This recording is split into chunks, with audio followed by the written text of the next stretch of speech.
Вы смотрите новости, в студии Надежда Саханская. Здравствуйте. Коротко о главных темах этого выпуска.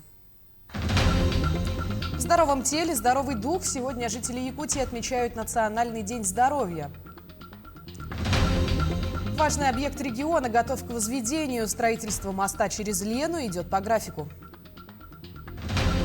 Человек, собаки, друг. В Якутии намерены расширить пункты передержки животных.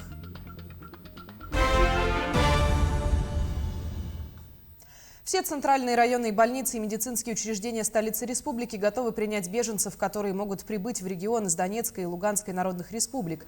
Как сообщила вице-премьера, замруководителя регионального оперштаба Ольга Балабкина в ходе итогового отчета правительства, в случае прибытия их разместят в Якутске, Мирнинском и Нерюнгринском районах. Медорганизация обследует их на COVID-19 и при необходимости вакцинирует против коронавируса. Также республика подключилась к сбору гуманитарной помощи для эвакуированных жителей Донецкой и Луганской народных республик. В связи с участившимися случаями распространения непроверенных сообщений в социальных сетях и мессенджерах, а также недостоверной информации, в Якутии заработала горячая линия, операторы которой помогут проверить достоверность тех или иных сообщений, уточнить информацию об изменении цен, транспортном сообщении, в том числе авиаперелетам. Позвонить по номеру 8 800 160 59 можно уже сейчас. Напомним, согласно Уголовному кодексу Российской Федерации, публичное распространение под видом достоверных сообщений заведомо ложной информации об обстоятельствах, предоставляющих угрозу жизни и безопасности граждан, наказывается штрафом в размере от 300 до 700 тысяч рублей, либо ограничением свободы на срок до 3 лет. Перейдем к эпидобстановке. На 27 февраля выявлено 975 новых случаев коронавирусной инфекции. В столице региона зафиксировано 270 случаев. 78 заболевших в Мегино-Кангаласском районе, 76 в Намском, 50 случаев в Алданском районе. Еще в 27 районах республики выявлено от 1 до 43 случаев заражения COVID-19. Жители республики отмечают Национальный день здоровья в последнее воскресенье этого месяца, 27 февраля. Дата празднуется с 2000 года в целях утверждения здорового образа жизни в республике и признания важнейшей роли духовного, нравственного и физического здоровья в повышении благосостояния народа. Якутян поздравил глава республики Айсан Николаев. Руководитель республики отметил, что высшим национальным приоритетом государственной политики России является народосбережение. Задачи, поставленные главой государства, решались в 2021 году в рамках Года здоровья, а в текущем году работа продолжается в рамках Десятилетия здоровья. А благодаря реализации национального проекта здравоохранения медучреждения республики активно оснащают мобильными передвижными медкомплексами и оборудованием. Следующий сюжет о модернизации центральной больницы в Нюрбинском районе. Национальный проект здравоохранения в Нюрбинском районе внедряется успешно. В прошлом году была построена врачебная амбулатория в селе Харула. Начался капитальный ремонт здания лечебного корпуса хирургического отделения в городе Нюрба. Кроме этого, по программе оснащения первичного звена в Харулинские и Марские врачебные амбулатории были переданы новые автомашины УАЗ.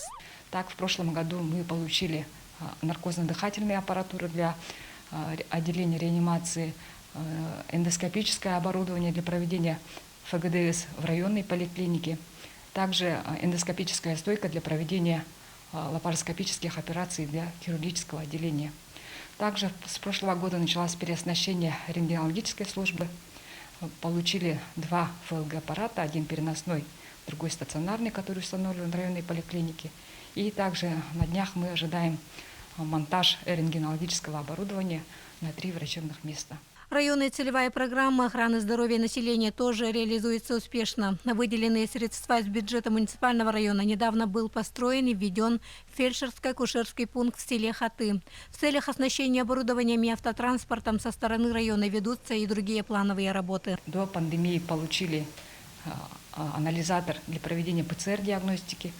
Мы его планировали работать для выявления туберкулеза, но в связи с пандемией мы его используем для диагностики новой коронавирусной инфекции.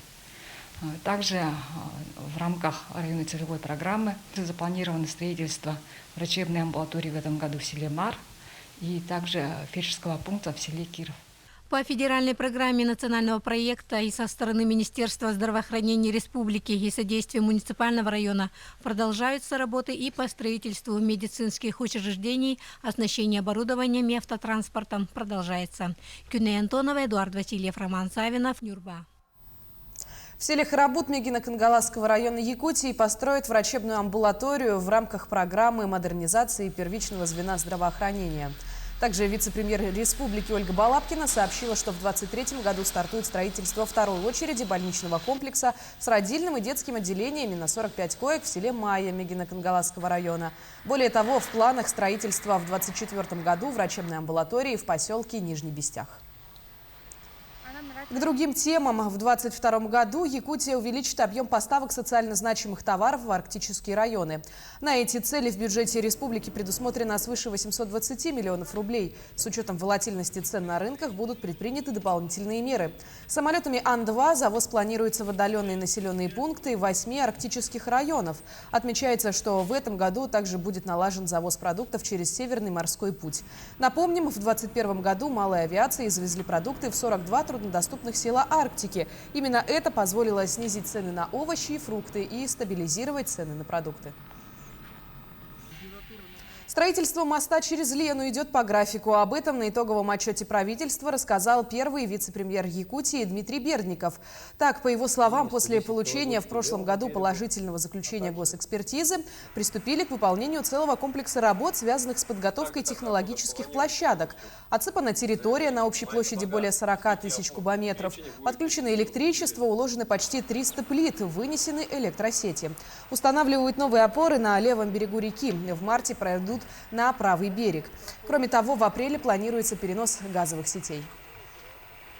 Важный элемент работы, который нам позволит в том числе и получить федеральное финансирование, приступить, как и поставлена была задача главой республики Александром Сергеевичем Николаевым, к основному этапу работ по строительству моста. Все работы идут согласно графика. Свыше 500 километров автомобильных дорог планируют вести в республике в 2022 году, в год столетия якутской автономии. Отметим, что в прошлом году в регионе возвели 11 мостовых переходов в 5 районах. Построили и отремонтировали 501 километр дорог, в том числе 232 километра региональных, 183 километра федеральных дорог, 38 километров местного значения и 48 километров в Якутске и его пригородах. В Якутию тем временем прибыли и 20 технических средств для пожарных и аварийно-спасательных работ, 10 автоцистерн на базе КАМАЗа и 10 машин. Техника в эти дни отправится в отдаленные районы республики, рассказывает Евгений Тайтонов. По сравнению с аналогичным периодом прошлого года в республике количество пожаров уменьшилось на 14%, но при этом наблюдается увеличение количества жертв. Поэтому быстрое реагирование на возгорание и спасение жизни – приоритет Государственной противопожарной службы республики. Реагирование, этот вызов и выезд составляет 1 минута. И до места километр 2 минуты. Пожарной охране очень нужна вот такая именно техника современная, с высокой проходимостью, с большой кубатурой огнетушащих веществ. По поручению главы республики Айсена Николаева в рамках государственной программы по обеспечению безопасности жизнедеятельности населения в общей сложности было приобретено 45 единиц техники на 565 миллионов рублей. На сегодняшний день на балансе Государственной противопожарной службы республики на местах числится 330 единиц техники. Из них 30% подлежат списанию. Произведен закуп 31 единицы новой современной пожарной техники основного и специального назначения. Первый этап – это буквально 2 дня назад нам в Якутск прибыло 10 единиц пожарной техники, которые будут распределены по подразделениям противопожарной службы. Уверен, что данная техника будет использована по назначению и намного повысить оперативность наших служб. Ключи от новой техники на торжественной церемонии представителям районных и городских подразделений Государственной противопожарной службы и службы спасения вручил первый вице-премьер Дмитрий Садовников. Видим, мы получили первую партию. Эти машины поедут в дальние улусы нашей республики. И очень надеемся, что эта техника послужит дольше И хотелось бы, чтобы они выезжали только на учения. Наша республика очень большая. И, конечно, при прибытии техники специализированной, той же противопожарной, службы спасения в срок, оно, конечно, стоит и жизни, и спасения имущества. Служба спасения республики за 20-летнюю историю впервые получила новую технику в таком большом количестве. Руководитель ведомства уверен, что техническая модернизация способствует улучшению качества работы и сократит время реагирования в чрезвычайных ситуациях. Мы впервые за историю службы спасения, благодаря поддержке и помощи главы Республики Саха-Якутия Арсения Сергеевича Николаева и правительства Республики Саха-Якутия, получили 14 единиц специальной техники для проведения аварийно-спасательных работ. Данная техника будет распределена по нашим филиалам. В Верхневилюйском, Колымском улусе, в городе Ленске направляем, в городе Нерюнгере отправляем данную технику.